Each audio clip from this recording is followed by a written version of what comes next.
Buenas tardes, nosotros somos Isis Daniela García, Shannon Samantha García y Silfredo José Peña. Nosotros les vamos a hablar sobre las enfermedades de colágeno.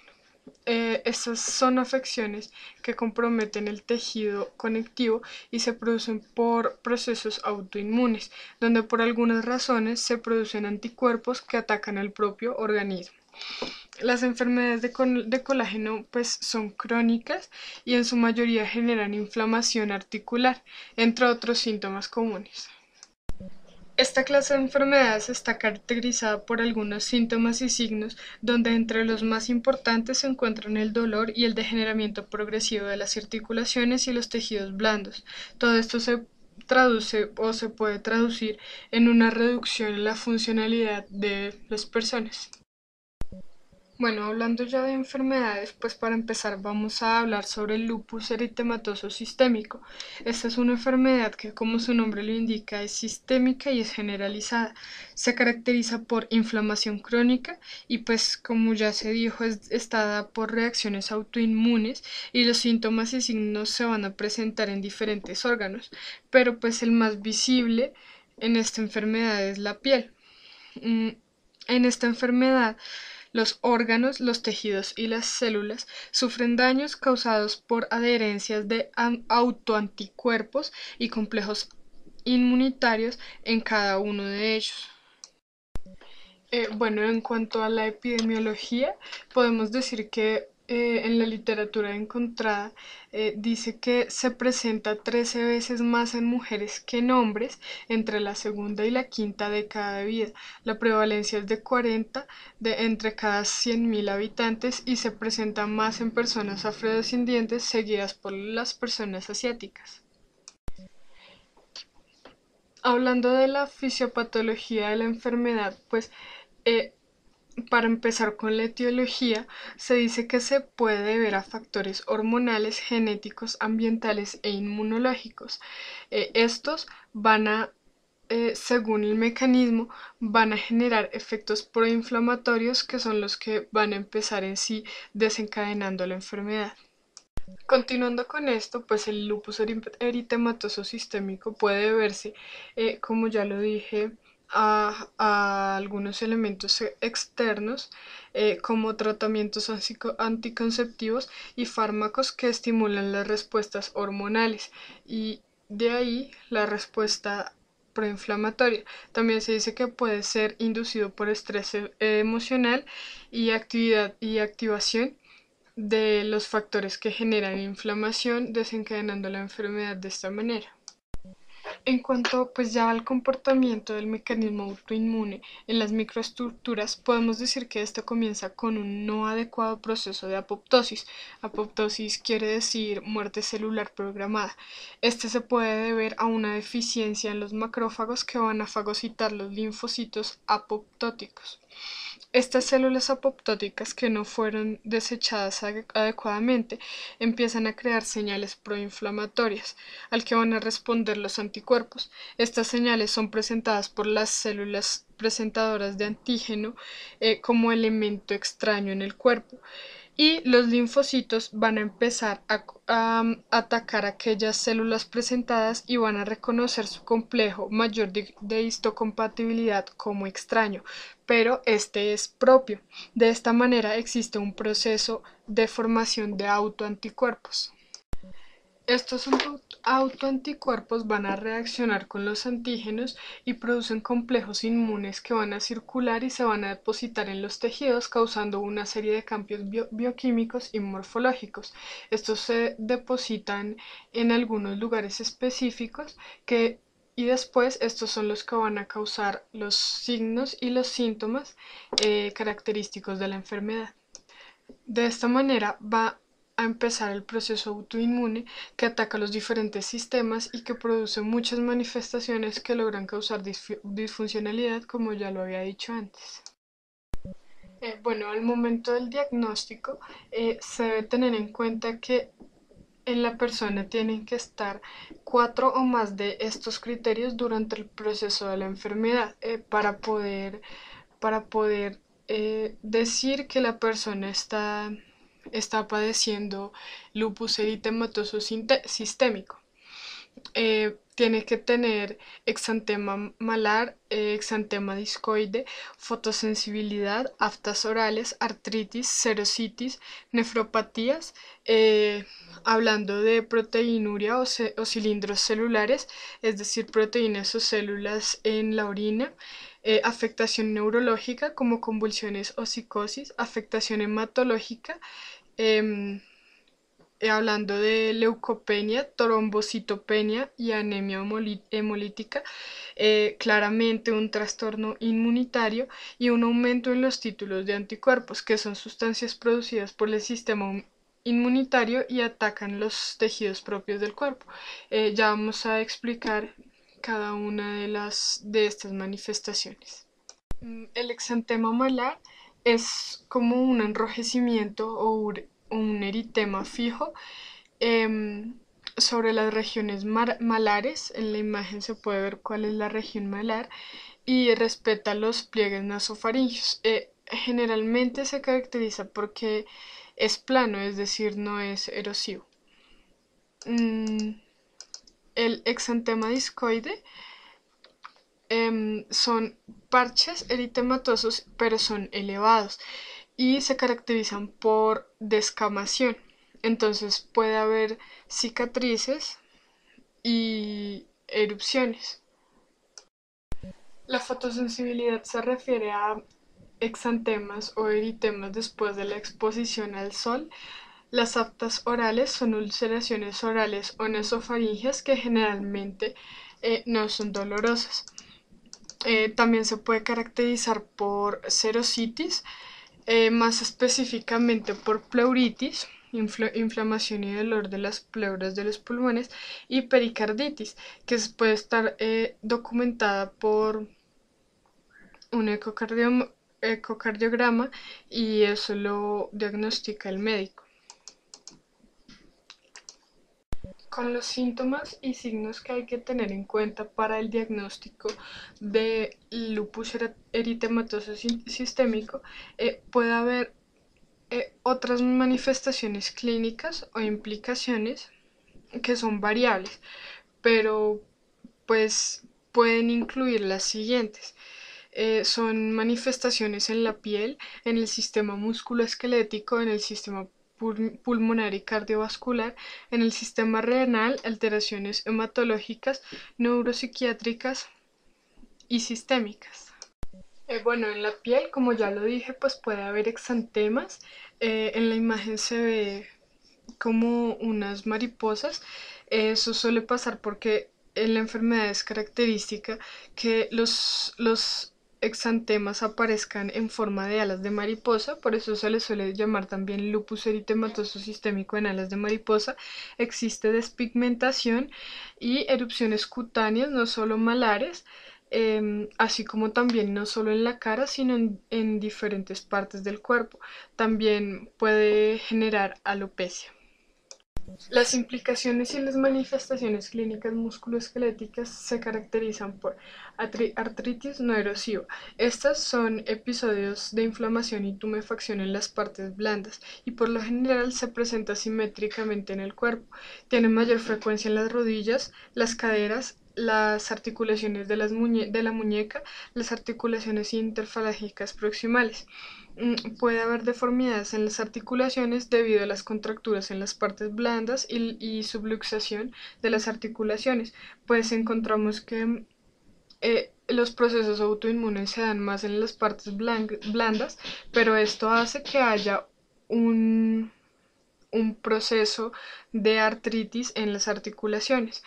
Se caracteriza también por sinovitis en las pequeñas articulaciones, ruptura de tendones por tenosinovitis y necrosis avascular de la cabeza femoral. A nivel pulmonar puede haber dolor torácico de carácter pleurítico en el 54% de los pacientes y como signo de un mal pronóstico puede haber hipertensión pulmonar y fibrosis intersticial.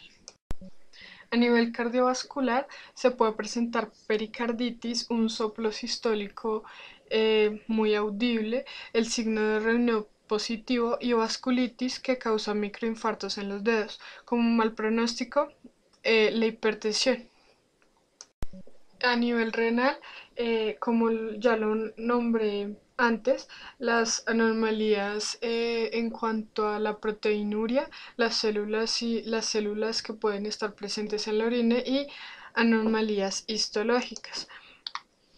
También, bueno, en cuanto a las hematológicas, las implicaciones hematológicas, como lo mencioné, anemia, leucopenia y trombopenia, em, que es bajo número en el conteo de leucocitos y trombocitos. La trombopenia se puede dar debido a la existencia de anticuerpos contra las plaquetas y el riesgo de sangrado aumenta en estas personas. En cuanto a las manifestaciones neuropsiquiátricas, se puede presentar depresión, ansiedad, psicosis, cefaleas, diplopías, cambios en el comportamiento y crisis epilépticas. Y secundarias a la vasculitis, se puede presentar enfermedad cardiovascular y mielitis transversa. Las alteraciones sistémicas son letargia, fatiga, mala tolerancia al ejercicio y debilidad muscular.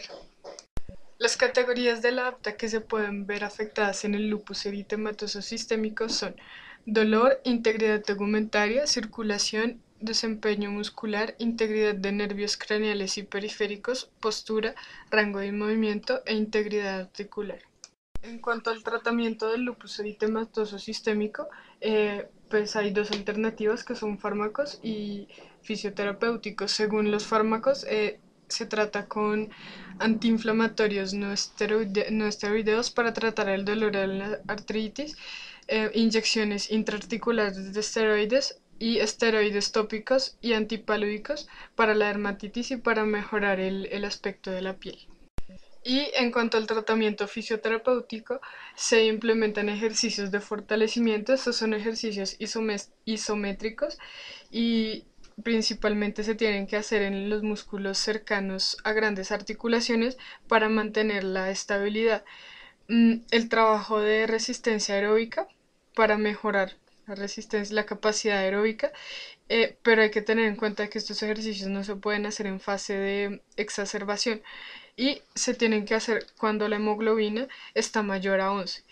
Se entrena también el mantenimiento del rango de movimiento y se aplica rehabilitación neurológica según las manifestaciones neuropsiquiátricas que tenga el paciente. Esclerosis sistémica progresiva o esclerodermia. Es una enfermedad autoinmune del tejido conectivo y su principal característica es la fibrosis de la piel y de los órganos. Con lo anterior se puede decir que esta enfermedad puede ser sistémica o específica. En el primer caso es cuando afecta a diferentes órganos, cuando la enfermedad altera la microvascularización de estos. Cuando es específica, solo afecta a la piel, con su principal cambio que es la induración cutánea y con otro tipo de cambios como procesos inflamatorios, degenerativos, atróficos, fibróticos en la piel, otras alteraciones en la piel y a nivel articular. Son problemas sinoviales y daño en las arterias digitales. La etiología de la enfermedad es desconocida, pero se asocia a daños microvasculares, alteraciones de la síntesis de colágeno y procesos autoinmunes. Esta no es una enfermedad contagiosa ni hereditaria. Los familiares o las personas que conviven con el paciente no deben someterse a ningún examen o algún tipo de prevención.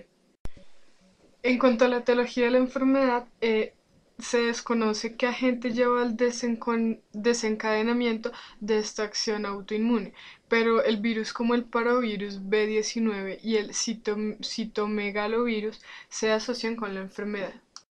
Los factores de riesgo asociados a la enfermedad se relacionan con los gemelos monocigóticos y disigóticos. La exposición crónica al polvo de sílice también tiene una relación con la aparición de la enfermedad. La esclerosis sistémica puede producir dolor en las articulaciones, fatiga, problemas digestivos y dificultad para tragar, estreñimiento o diarrea y problemas cardiorrespiratorios como dificultad respiratoria, hipertensión o dolor en el pecho. Por esto, el diagnóstico diferencial se hace fundamental, ya que se puede confundir con otro tipo de patologías. La esclerosis sistémica suele comenzar con una leve tumefacción de la piel de las manos y los pies, a veces también de la cara, y se va extendiendo por los miembros que puede afectar a todo el cuerpo. Posteriormente, la piel se vuelve rígida y dura y se hace difícil de pellizcar y a veces limita los movimientos de las articulaciones.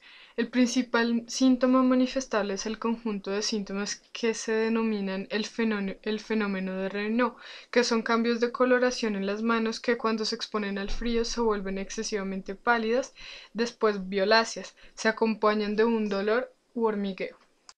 Esta enfermedad de rara presentación se afecta con mayor frecuencia en el sexo femenino, con una razón mujer-hombre de 3 a 1. Se manifiesta en todas las razas con cierta predilección en la raza negra. Afecta a una de cada 50.000 personas. Puede aparecer a cualquier edad, aunque es más frecuente en mujeres de mediana edad. Se sabe que su incidencia aumenta en grupos de personas expuestos a determinados productos tóxicos. Las categorías de la apta que se ven afectadas en esta enfermedad son circulación por el daño microvascular que se presenta en las arterias digitales y en los demás órganos afectados cuando se trata de esclerosis sistémica generalizada, la integridad articular por el daño de la congruencia articular y por el daño sinovial que genera la enfermedad, el desempeño muscular en los casos crónicos, porque hay procesos atróficos donde se ve afectado el desempeño muscular del paciente, dolor porque es una de las manifestaciones características de la enfermedad, postura ya que es secundario a los procesos degenerativos atróficos y fibróticos de la enfermedad. El rango de movimiento se ve afectado secundariamente por los procesos degenerativos de igual manera. La integridad tegumentaria, ya que es la principal característica afectada, porque es un síntoma característico por el proceso fibrótico que se presenta en la enfermedad y la capacidad aeróbica que se puede ver afectada por las alteraciones pulmonares donde el tejido alveolar fibrótico no favorece la captación y la correcta utilización de oxígeno. El tratamiento de la esclerosis sistémica se basa en 3 tipos de medicamentos modificadores de la enfermedad: fármacos que previenen el daño vascular, agentes antifibróticos e inmunomoduladores e inmunodepresores. El tratamiento fisioterapéutico se concentra en evitar la atrofia de los músculos de las zonas afectadas, evitar la rigidez de las articulaciones igualmente afectadas. Donde se hace más énfasis son en las articulaciones temporomandibular por su acción fundamental en la alimentación y en las articulaciones distales por su nivel de daño avanzado. Panarteritis nodosa. Es una vasculitis necrosante con manifestaciones sistémicas como consecuencia del compromiso de las arterias musculares de pequeño o mediano calibre, en el primer caso, porque también puede ser por un proceso cutáneo aislado. En el caso sistémico, puede afectar cualquier órgano. Sus principales consecuencias son la destrucción vascular y aneurismas arteriales. Su etiología está asociada con contagios infecciosos, principalmente por hepatitis B, hepatitis C, VIH, entre otros, aunque no es completamente claro. Presenta una incidencia anual de 0.7 por cada 100.000 habitantes y una prevalencia de 6,3 por cada 100.000 habitantes. Afecta a hombres y a mujeres por igual, con un rango de edad entre los 40 y los 60 años. Los principales síntomas son: inicialmente la mayoría de pacientes presentan síntomas generales como fiebre y pérdida de peso, nódulos subcutáneos, expresión de los aneurismas arteriales, dolores musculares y articulares por compromiso oligoarticular de grandes articulaciones y de miembros inferiores, úlceras cutáneas. La principal manifestación sistémica en la enfermedad es la nefropatía vascular, seguida con la neuritis periférica y después con las afecciones digestivas. Esto nos da un predictivo de mortalidad en donde si se obtienen más de los 5 factores está asociado con mortalidad, como lo vemos en la tabla de la izquierda. El diagnóstico de la enfermedad se hace con ayuda del marcador de necrosis fibronoide y que nos ayudará a encontrar los vasos de pequeño calibre con daño necrotizante y también con una arteriografía. Las categorías de la apta afectada son circulación, principalmente por el daño necrotizante de los vasos pequeños y de mediano calibre de la enfermedad. Desempeño muscular por el dolor generado a nivel muscular y articular, además por el mal aporte sanguíneo que llegan a los músculos para realizar su proceso de contracción y el desempeño se verá afectado. Integridad de nervios periféricos. También por el mal aporte sanguíneo al tejido nervioso, esta categoría se verá afectada, generando neuropatías necróticas. Postura. Esta categoría se verá afectada de forma indirecta por el dolor muscular y articular generado por la enfermedad. Integridad tegumentaria. Los cambios generados por las aneurismas y las úlceras cutáneas genera daño y por ende una intervención en el tejido tegumentario. Dolor. El dolor generado a nivel muscular y articular son de las consecuencias por las cuales se debe tener en cuenta esta categoría.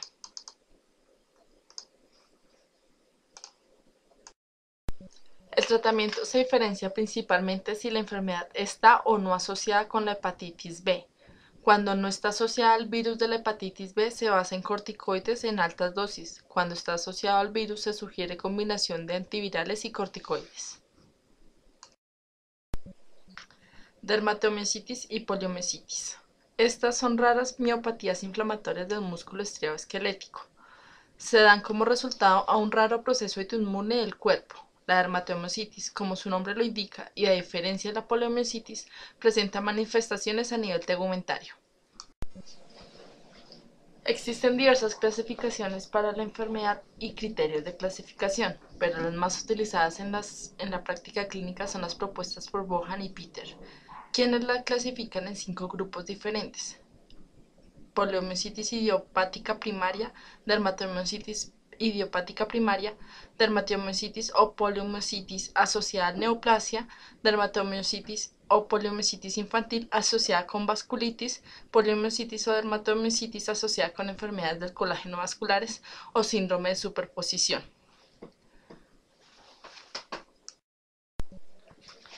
Estas enfermedades presentan una incidencia anual de 5 a 10 casos por millón de personas, una prevalencia de 50 a 90 casos por millón y una incidencia bimodal. ¿Qué quiere decir esto? Que existen 2 picos, uno en la infancia entre los 5 y los 15 años y otro en la vida adulta entre los 30 y los 50 años. Es una enfermedad que afecta principalmente a las mujeres más que a los hombres en una proporción 2:3 a 1. En cuanto a la etiología de estas enfermedades, es desconocida aún, pero se manejan varias hipótesis. Una de ellas es que obedece a una enfermedad genética, y una segunda hipótesis es que se estudia la posibilidad de que sea el resultado de agentes infecciosos o bacterias. En una muestra histológica lo que se observa es un infiltrado inflamatorio mononuclear, con algunas características que permiten diferenciar la dermatomiositis de la poliomiositis. La diferencia radica en que en la dermatomiositis el responsable son los linfocitos tipo B y los anticuerpos, quienes generan el infiltrado perivascular alrededor de los fascículos. El órgano blanco son los vasos sanguíneos y se observan fibras necróticas en grupos y una atrofia perifascicular. A diferencia de la dermatomiositis, en la poliomiositis el responsable son los linfocitos tipo T y los macrófagos del infiltrado. Se localiza dentro de los fascículos musculares y las fibras necróticas son escasas y esparcidas. El órgano blanco son las miofibrillas del músculo estriado. En cuanto a las manifestaciones clínicas, existen diversas afectaciones en distintos niveles, tanto muscular, articular, cardíaco y pulmonar. En cuanto a la poliomiositis, se presenta debilidad muscular de predominio proximal en la cintura escapular y pélvica, en los músculos respiratorios y de la deglución y en el miocardio. Se presenta además artralgias o artritis similares a las de la artritis reumatoidea en el lugar de aparición y además una calcinosis, que quiere decir que en conjunto a las articulaciones se presenta un infiltrado de calcio, lo que limita la movilidad de las mismas. En cuanto a la dermatomiositis, presenta las mismas afecciones que la poliomiositis, sino que además presenta una afección a nivel tegumentario, en donde se presenta el brote de heliotropo peripalpebral y las pápulas de Groton, entre otros. El brote de heliotropo es el que se observa en la mujer con los ojos cerrados y las pápulas de Groton es la mano que se observa. Son ulceraciones sobre los nudillos de los dedos en las manos.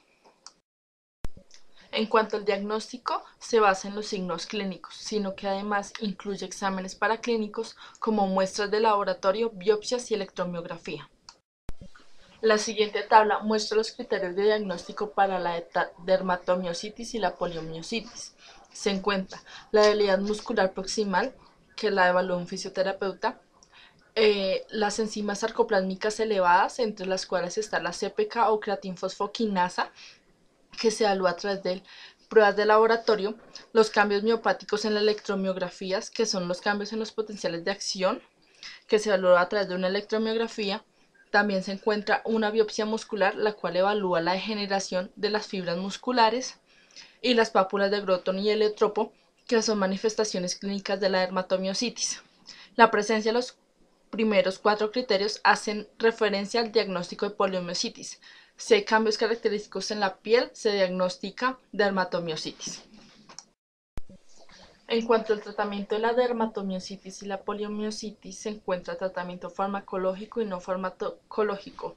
Ambos, el objetivo primario es preservar y, si es posible, mejorar la función muscular, prevenir la atrofia que puede ocurrir con el desuso y evitar las contracturas musculares que resultan de la limitada movilidad articular y la cicatrización fibrótica de los músculos inflamados.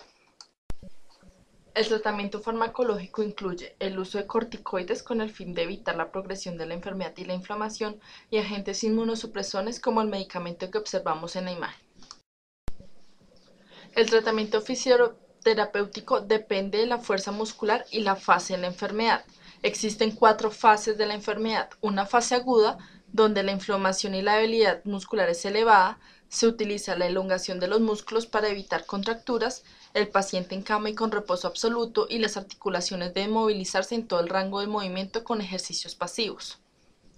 Una fase de recuperación inicial, en donde los ejercicios son para recuperar la fuerza muscular y maximizar la función. Se pueden incluir ejercicios activos asistidos.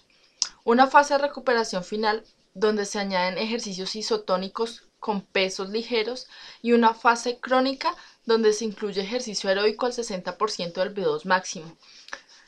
En la última fase solo se incluye ejercicio aeróbico, ya que no se puede trabajar en una fase aguda porque se aumentan las enzimas de la inflamación.